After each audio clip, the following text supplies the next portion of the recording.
Shakespeare साहब ने अंग्रेजी में एक बार कहा था कि the eye sees not itself but by reflection. आपकी आंखों से मुझे दिखाई देगा कि आपको क्या पसंद है। जी। मैं तो अपने आप को देख नहीं पाता हूँ, मेरी आंखें अपने आप को देख नहीं पाता हूँ, तो आईना आप बनते हो। स्पेशल ऑप्स का सीजन कब तक आने वाला है? हाय, मैं हूं के मेनन और मैं यहाँ खड़ा हूँ आरजे गोविंद के साथ, जो कि मॉर्निंग शो नंबर 1 करते हैं। रेड एफएम 93.5 बजाते रहो। हाय, सुपर हिट्स 93.5 रेड एफएम पे मैं सुबह 6 से 12 मॉर्निंग नंबर 1 करने वाला है। जीवन में मैंने सच में कोई बहुत ही पुण्य का काम किया होगा कि आज संगम नगरी में जो है हमारे हिम्मत सिंह, हमारे के मेनन सर पधारे हैं। सर वेलकम सर, प्रयागराज में संगम नगरी में कैसे हैं आप? बहुत बहुत धन्यवाद सर, आपकी एक मूवी आ रही है लव ऑल, और पहली बार तो बहुत लंबे समय के बाद आपको देख रहे हैं।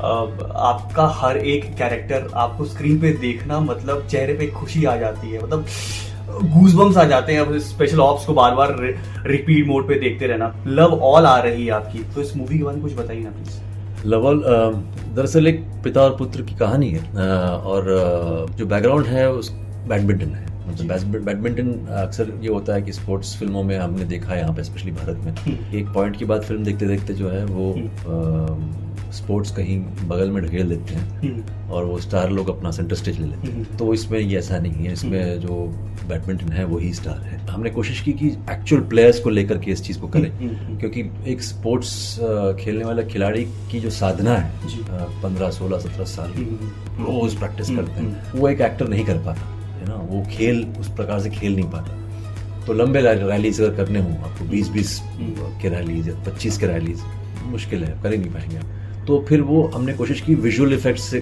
कम एक्चुअल दिखाया जाए जी। तो उस कोशिश में हमने कम से कम 200 खिलाड़ियों को चुना जो नेशनल लेवल और इंटरनेशनल लेवल पे खेल रहे हैं, अभी भी खेल रहे हैं। उस प्रकार से बैडमिंटन जो है बहुत ही सुरक्षित है इस फिल्म में, बहुत ही ऑथेंटिक तरीके से पेश किया गया। कहानी बहुत खूबसूरत कहानी पिता और पुत्र की है, और किस तरह से एक इंसान जिसको लगता है अपने अनुभव की वजह से जीवन के लगता है कि स्पोर्ट्स कुछ काम नहीं आता ज़िंदगी में जी, उसका परिवर्तन होता है नहीं होता है, ये कहानी है, और किस प्रकार का होता है। और दूसरी बात इस फिल्म में ये है कि स्पोर्ट्स केवल जीतने के लिए नहीं होता, स्पोर्ट्स एक हिस्सा है ज़िंदगी का। वो आपको बहुत सारा कुछ सबक सिखा जाता है। तो ज़रूरी है कि हर इंसान को एक ना एक स्पोर्ट्स एक खेल पकड़ लेना चाहिए ज़िंदगी भर के लिए, ताकि आपको समझ में आए कि हार जीत जो है वो अंत नहीं है। तो प्रयागराज के लोगों को कुछ कहना चाहेंगे इस मूवी को देखने के लिए? शहर संगम है, तो मैं चाहूँगा कि आप लोग सब लोग मिलकर के पूरे परिवार का संगम हो जाए, और क्योंकि पारिवारिक फिल्म है, अपने परिवार को लेकर कर बाकी जितने भी आपके सह परिवार है सबको लेकर के फिल्म आकर देखें। आपको इतनी गारंटी कि मज़ा आएगा, और कुछ चीज़ें आपको इस फिल्म से आप ले जाओगे जो मैं पहले से बोलना नहीं चाहता, लेकिन आप जब देखोगे उसका असर तो आप पे पड़ेगा। स्पेशली पेरेंट चाइल्ड रिलेशनशिप, ये सब चीज़ों में बहुत काम आएगा, और स्पोर्ट्स का क्या महत्व है ज़िंदगी में, जीवन में, ये भी आपको एक आइडिया मिलेगी। स्पेशल ऑप्स का सीज़न कब तक आने वाला है? स्पेशल ऑप्स का हम शूटिंग अभी शुरू करने वाले हैं, समय लगेगा थोड़ा सा, शूटिंग लंबा शूटिंग चलेगा, उसके बाद ही आएगी। सर, यूथ को, रेड एफएम के लिसनर्स को क्या कहना चाहेंगे? मेरा हमेशा ये मानना है कि ईश्वर ने 2-3 चीज़ें आपको टैलेंट के रूप में दिया गया, उसको आप पहचानिएगा। आपकी इच्छाएं कुछ और होंगी, हो सकता है कि आपकी इच्छाएं एक्टर बनने की है, जबकि आपको हुनर दिया गया है आर्किटेक्ट की, है ना। तो आप एक हद तक ही पहुंच पाओगे एक्टिंग में।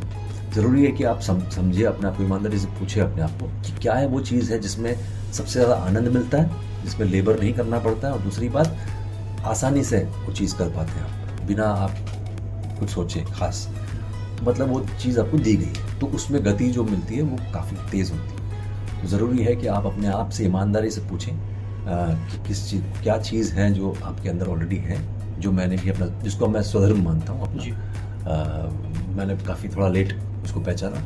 जब पहचाना तो फिर गति अपने आप आने लगी, और बहुत सारी चीज़ें आसानी से सहज होने लगी, तो वो ज़रूरी है।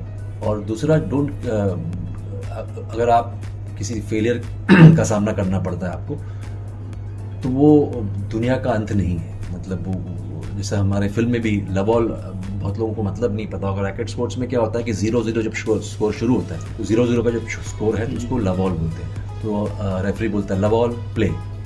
उसी तरह से, उसी प्रकार से ज़िंदगी में भी आपको लगता है कि अभी अंत है, अभी कुछ है ही नहीं, तो आप फिर से लव ऑल करके अपनी ज़िंदगी को शुरू कर सकते हैं। तो ऐसा है, तो इसलिए स्पोर्ट्स की तरह अगर सोचोगे तो ज़िंदगी बहुत बेहतरीन बन जाएगी और एक्साइटेड आप हमेशा रहोगे। आरजे गोविंद के साथ मॉर्निंग नंबर 1 शो पर रेड एफएम बजाते रहो।